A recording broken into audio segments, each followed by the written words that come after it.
Welcome to Unit 6. In this unit, we will be reviewing social capital theory. My name is Dara Snyder-Jans, and I will be your narrator for this unit.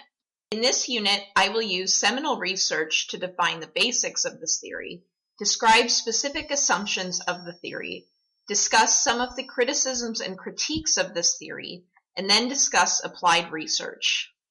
Social capital theory suggests that people gain both tangible and intangible resources at the individual, group, and organizational level through social interactions and connections with others. Social capital is defined as the sum of both actual and potential resources that can be obtained from or derived from the network of relationships of which an individual or a social unit is a member. This definition comes from Nahapiat and Ghoshal in their 1998 paper. Nahapiat and Ghoshal defined three dimensions of social capital. Cognitive social capital are resources providing shared representations, interpretations, and systems of meaning among partners. Relational social capital can include trust, obligations, respect, and friendship that actors have developed with each other through a history of interactions. Structural social capital are patterns of connections between parties. For example, whom do you know, and also how do you reach them? Anyan and Cassidy, in their 2001 paper, expanded on this by providing 7 different dimensions of social capital. The first one is group characteristics. These can include a number of memberships, contribution of money, frequency of participation, participation in decision-making, membership heterogeneity, and source of group funding. The second one is generalized norms, which can include helpfulness of people, trustworthiness of people, and fairness of people. Third is togetherness, which refers to how well people get along with the togetherness of people. The fourth is everyday sociability, which refers to everyday communication between social actors. Fifth is neighborhood connections. This can refer to the asking of a neighbor to care for a sick child or asking for help for yourself if you're sick. 6 is volunteerism, which is the helping of another individual or environment with no compensation. And finally, 7 is trust between individuals. A year after this study, Adler and Kwan defined 3 dimensions of social structure in which these social capital dimensions can be exchanged. This study is frequently cited in supply chain literature, which takes social capital theory, a sociological theory, and brings it to a larger context involving supplier relationship management, for example. The first is market relations. This involves bartering or monetary exchange of goods and services.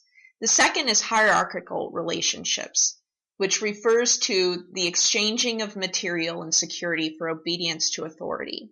And finally is social relations, which refers to the tacit, symmetrical, and ongoing mutual exchanges of gifts and favors. One of the main assumptions of social capital theory is the sources of social capital. According to Portes and Landau, 2000, there are 2 primary sources of social capital, altruistic and instrumental. Altruistic social capital refers to giving resources to others because of moral obligations, or giving resources to others to maintain solidarity in the same community or region, and or altruistic donations that are not expected to be paid back.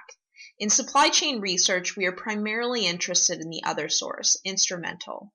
Instrumental social capital refers to person-to-person exchanges, larger social structure resource transactions, for example, a loan from a bank, social capital expected to be paid back, and trust among parties in these exchanges because the community has the power to enforce that trust.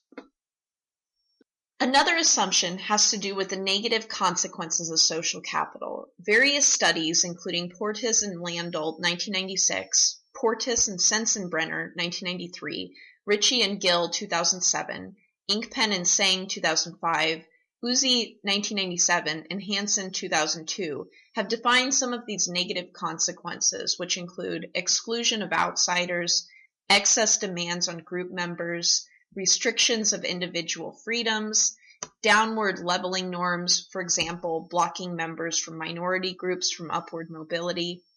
over-embeddedness in one's network, which inhibits knowledge flow, and ties to other business units, which can be helpful but also expensive to maintain. As with every theory, there will always be critiques and criticisms. Some of the criticisms and critiques for social capital theory are as follows. First, many critics suggest that social capital theory is tautological. That is, many researchers will start by describing the positive or negative effects of social capital, but then state that social capital is responsible for those outcomes. Second, Porta's 1998 argued that social capital research has not adequately defined the sources of social capital, holders of social capital, or resources that may be considered as social capital. Third, critics argue that social capital really isn't a type of capital at all. As specified by Arrow in their 1999 study, this is something that happens among people and is not possessed by people.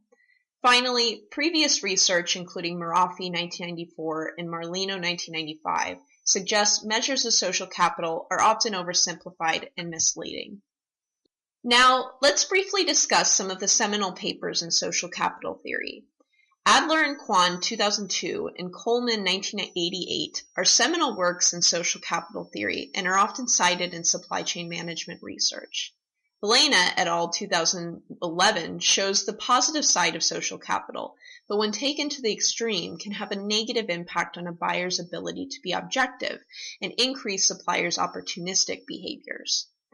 Carey and others 2011 examine the relationship between cognitive, structural, and relational dimensions of social capital and its impact on buyer innovation and cost improvement. Congratulations, now you know more about social capital theory.